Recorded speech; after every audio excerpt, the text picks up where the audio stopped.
मेरे से पहले प्रदेश के किस किस्म के हालात है, इस बारे में सारी बातें आपके सामने बहुत विस्तार से की गई। मैं उन बातों को दोहराना नहीं चाहता। आज साथियों, भ्रष्टाचार चरम सीमा पे है। आज कानून व्यवस्था खत्म हो चुकी है। मैं डीजी का बयान पढ़ रहा था कल के अखबार में।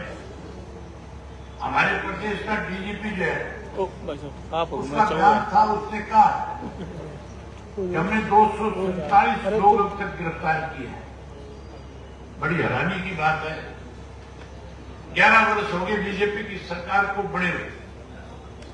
इस 11 वर्ष में लगातार इस सरकार में सत्ता में बैठे लोगों ने लुटेरे किस्म के लोगों को जो भ्रष्टाचार को बढ़ावा देते हैं, जो कि रोटियां मांगते हैं, जो कहीं गलत कामों को अंजाम दे करके अपने आप को कहीं बचा करके रखते हैं, ऐसे लोगों को जिनको संरक्षित दिया हुआ था।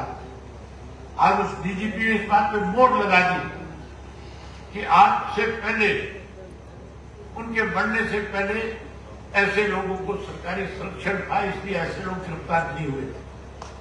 आज जब ये गिरफ्तार हुए तो सरकार की पोल खुली कि किस तरह से लुटेरे किस्म के लोगों को पनाह इस प्रदेश में दी जाती रही है। मैंने साथियों विधानसभा में सबूत के साथ हरियाणा प्रदेश में नशे का जो प्रकोप बढ़ता जा रहा है,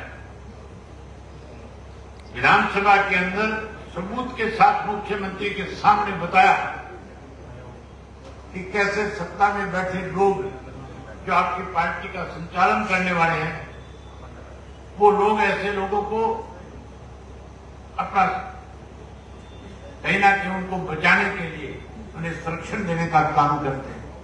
मैंने नाम लिए और विधानसभा में बैठे हुए साथियों का जो बीजेपी के थे उनके बारे में जब जिक्र किया तो उनकी हिम्मत नहीं हुई कि वो खड़े होकर के मेरी कई भी बात का विरोध कर सके, क्योंकि वो लोग इस किस्म के मामलों में शामिल हुआ करते थे।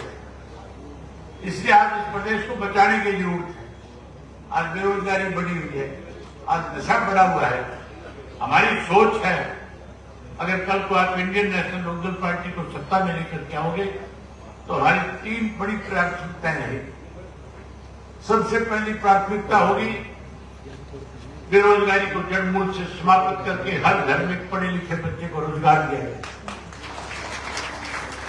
जहां रोजगार दे करके हम हरियाणा प्रदेश के नौजवान को पलायन करने से बचाने का काम करेंगे, वहीं उसके साथ साथ ये बदमाश किस्म के लोग जो आज हरियाणा प्रदेश को बदनाम कर रहे हैं पूरे देश और दुनिया में, आपकी सरकार बनने के बाद बदमाश नाम की चीज हरियाणा प्रदेश में कहीं देखने को भी नहीं मिली। इसी तरीके से साथियों, आज हरियाणा प्रदेश के अंदर नशा जो है वो बहुत ज्यादा है। हम इस नशे को भी समाप्त करके हमारी युवा पीढ़ी को बचाने का काम करें। ये हमारी 3 बड़ी प्राथमिकताएं रहेगी। इसके लिए आपसे आग्रह करने के लिए आया हूं, आपसे निवेदन करता हूं कि जिस तरह से आज आपने आशीर्वाद दिया, पंडित जी ने जैसे आपसे आह्वान किया कि जब तक चौधरी देवीलाल की नीतियों की सरकार नहीं बढ़ेगी तब तक हम पैर में जुत्ती नहीं डालेंगे, लगातार संघर्ष करेंगे, लगातार आगे बढ़ने का काम करेंगे। मैं उम्मीद करूंगा कि आप लोगों में जाकर के जागृति पैदा करने का काम करो। मैं मेरी तरफ से किसी भी किस्म की कोई कसर नहीं छोड़ूंगा, लगातार आपके लिए संघर्ष करूंगा जब तक आपकी पार्टी उन ऊंचाइयों तक से नहीं पहुंच जाएगी। दिन रात एक करके लोगों के बीच में जाकर के जहां कांग्रेस पार्टी की पोल खोलेंगे, वहीं भारतीय जनता पार्टी का भी असली जो चेहरा है, जो भारतीय जनता पार्टी की सोच है, उसके बारे में लोगों के बीच में उनकी पोल खोलने का काम करें। मुझे उम्मीद और भरोसा है कि आप लोग लगातार इस काम को आगे बढ़ाने में पार्टी का साथ देने का काम करेंगे। इसी उम्मीद और भरोसे के साथ आपका आभार व्यक्त करता हूं। जिन साथियों ने आज इंडियन नेशनल लोकदल पार्टी शामिल हुए थे, जो आप पार्टी छोड़ करके आए, जो कांग्रेस पार्टी छोड़ करके आए, उन सबका भी बहुत बहुत स्वागत और अभिनंदन करता हूं। और एक बार फिर डॉक्टर वासुदेव शर्मा जी का इस बात के लिए अभिनंदन भी करता हूं और आभार व्यक्त करता हूं कि आपने पार्टी को नई ताकत देने का काम किया। आप सब आए, आप सबने मेरी